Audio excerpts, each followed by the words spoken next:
नमस्कार विद्यार्थी मित्रांनो. तर आज आपण MPSC मध्ये जीवनसत्वावरती जे काही प्रश्न पडले होते ते प्रश्न आपण पाहणार या ठिकाणी.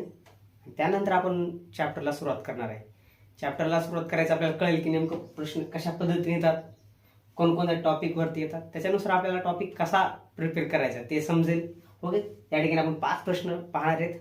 आजपर्यंत MPSC मध्ये येऊन गेलेले आहेत, कुठं कुठे येऊन गेलेत आणि कशा प्रकारे येऊन गेलेत ते या ठिकाणी आपण पाहूयात.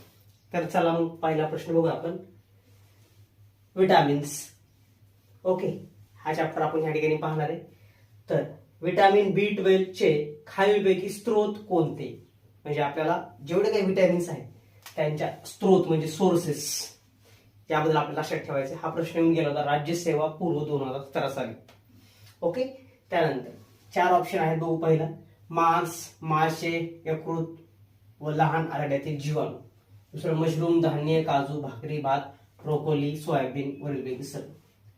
ओके, आपल्याला माहिती पाहिजे की B12 हे B12 जो असतो ना हा फक्त प्राणीजन्य स्त्रोतापासूनच मिळत असतो. म्हणजे अॅनिमल ओरिजिन फूड पासून मिळत असतात. हे गोष्ट मांस, मासे, यकृत, लहान आतड्यातील जीवाणू सगळे या ठिकाणी प्राणी आहेत. ठीक आहे, मशरूम फंगस आहे, धान्य, काजू हे सगळे वनस्पती आहेत. हे काय ऑप्शन असणार नाही. भात, भाकरी, ब्रोकोली हे सगळे बघायला गेले तर हे सगळे वनस्पती जे आहेत त्या ठिकाणी वरीलपैकी सर्व हे तर असणारच नाही. उत्तर असणार आहे मग 1 असणार आहे. ओके, त्यानंतर पुढे पाहिजे की आपल्याला मद्यपानामुळे डॅशचा अभाव निर्माण होतो. PSI पूर्व 2011 मद्यपानामुळे B3 विटॅमिनचा अभाव निर्माण होतो. B3 कोणाला म्हणतात? आता थायमिनला म्हणतो का आपण? Retinol, niacin. हा नायसिन म्हणजे B3 किंवा नियासिन त्याला आपण म्हणत असतो नायसिन. ऍस्कॉर्बिक ऍसिड म्हणजे व्हिटॅमिन C असतं. रेटिनॉल म्हणजे व्हिटॅमिन A असतं. थायमिन म्हणजे व्हिटॅमिन B1 असतं. तर आन्सर आहे तर B3 म्हणजे नायसिन. ओके, निकोटिनामाइड देखील त्याला म्हटलं जाते. आन्सर असेल निकोटिनामाइड या नायसिन. याचा आन्सर 1. ओके, त्यानंतर पाहिजे की आपल्याला आहारातील ऊर्जेचे प्रमुख स्त्रोत कोणते? आहारातील ऊर्जेचे प्रमुख स्त्रोत कोणते? ऊर्जा जी सगळ्यात जास्त मिळत असते ते कार्बोहायड्रेट पासून. त्यानंतर आपल्याला मिळणार आहे बघू शकतो आपण फॅट्स पासून. त्यानंतर प्रोटीन पासून. सगळ्यात जास्त आपण ऊर्जा ही कार्बोहायड्रेट पासून मिळवत असतो. आपल्या आहारात सगळ्यात जास्त ऊर्जा कशापासून आपण घेत असतो? तर कार्बोहायड्रेट पासून. ओके, तर हे पहा आन्सर कुठे आहे? तर कार्बोहायड्रेट म्हणजे कर्बोदक आहे. प्रोटीन्स नाही, मेद नाही, जीवनसत्वापासून तो ऊर्जा मिळतच नाही. ओके, 1 ग्रॅम कार्बोहायड्रेट पासून आपल्याला 4 किलो कॅलरी एवढी ऊर्जा मिळत असते. आणि इथं 1 ग्रॅम पासून आपल्याला 9 किलो कॅलरी एवढी ऊर्जा मिळत असते. म्हणजे 1 ग्रॅम पासून जास्त ऊर्जा मिळत असते. पण आपण जास्त कार्बोहायड्रेट शरीरामध्ये खात असतो.